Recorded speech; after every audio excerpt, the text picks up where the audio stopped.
Salam alaikum. I pray that somebody lo hakutare to all. Another day, another dollar, guys. Rainy day in Philadelphia. 46 degrees in the city of brotherly love, so they say. I wanted to talk about retirement in Kisimalongo, or retirement in Palo. Retirement, right? It sounds funny.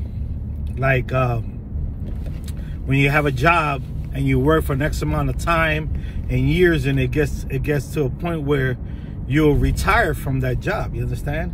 And you don't work no more. You get a check, and that's it. You retire. You could probably do some odds and ends here now and then, but it can be on the table, because if not, you know, it'll interfere with your check that's coming in, so you can't do that. So you have to do stuff under the table, you know, little side jobs. So it's retirement. Okay, it sounds funny. Retirement in Palo. Why I say retirement? Because this is thing that's been going on for many years, called Jubilación.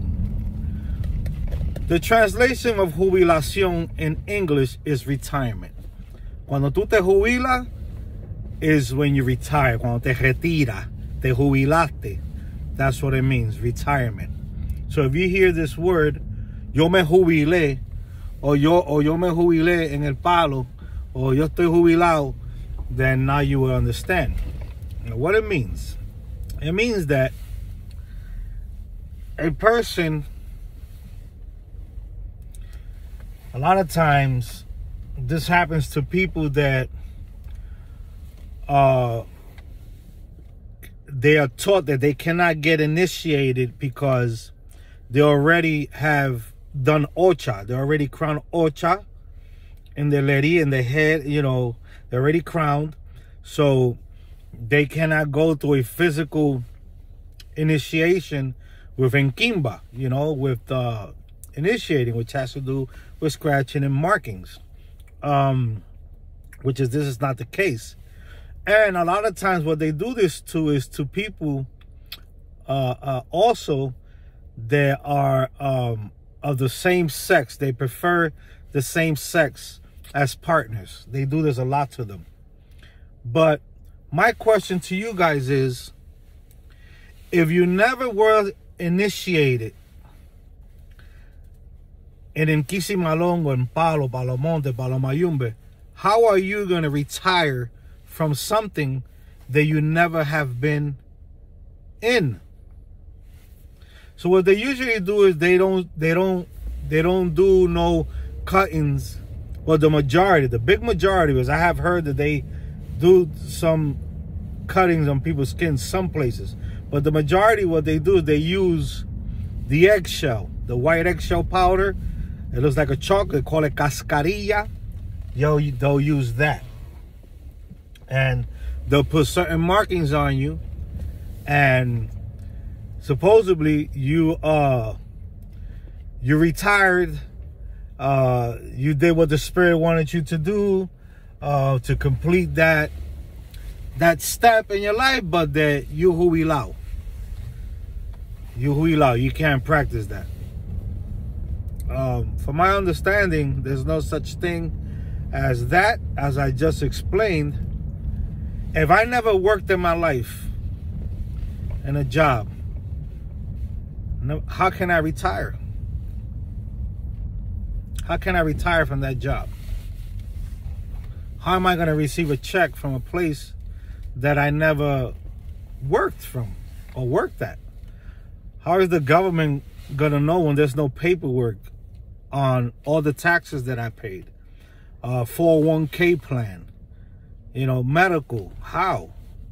So, you know, I say that always, to each his own, you understand? And I'm not criticizing, I'm just explaining what is the meaning of jubilación, is retirement. If I've never been initiated, or I have never worked, how am I going to retire? So how are people getting jubilados from Kisimalongo when they never were initiated in the first place. They've never been through the process.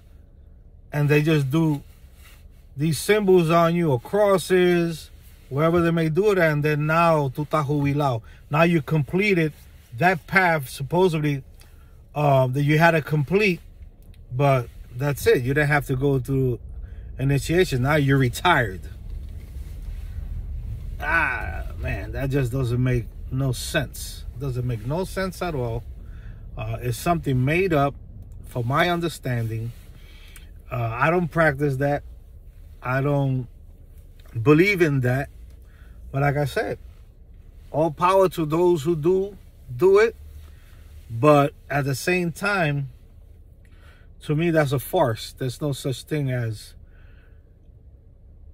retirement in that sense. When you never worked Palo, you never did anything. You never was initiated. You can retire from Palo if you worked on it, but you never hear somebody saying, oh, yo me jubilé del Palo, because they're retired, because they don't work it no more. They only have it for themselves. They don't take care of people no more. They don't have no more hijados. The ones that they got is what they got, and that's it. And they work it for them and for the hijados. They don't take nobody else in. And, you know, and they're more relaxed, laid back. They don't have that, you know, that worry, because of the hijados got their own engangas. Hijadas got their own engangas, yayas, you know, so they don't have this worry no more. You know, they fall back a little bit more, because they already have worked the tradition, the way of life for many years. And, you know, and yes, it gets tiring. You know, it's like any other thing. It's not only a belief, a tradition, a way of life, but it's also a job in a sense. Because you work, you have to work. There's nothing, you know, it's hands-on, you know. But short video, guys, just wanted to let you guys know there's been something that's been going on for so many years. And, you know, it doesn't make no sense. But people are practicing it. People are doing it. People are getting ripped off. So, you know, just keep your eyes aware and open. If you guys are fine with that, that's you guys. And whoever else does it. But from my understanding, there's no such thing as retirement in that sense from Nkisi Malongo. Salam alaikum, alaikum salam, and la kutara. I pray you guys have a great day. Like I said, rainy day today. I'm tired of soup, man. It's raining too much. It's raining too much. I'm gonna have to eat some rice and beans. Be safe.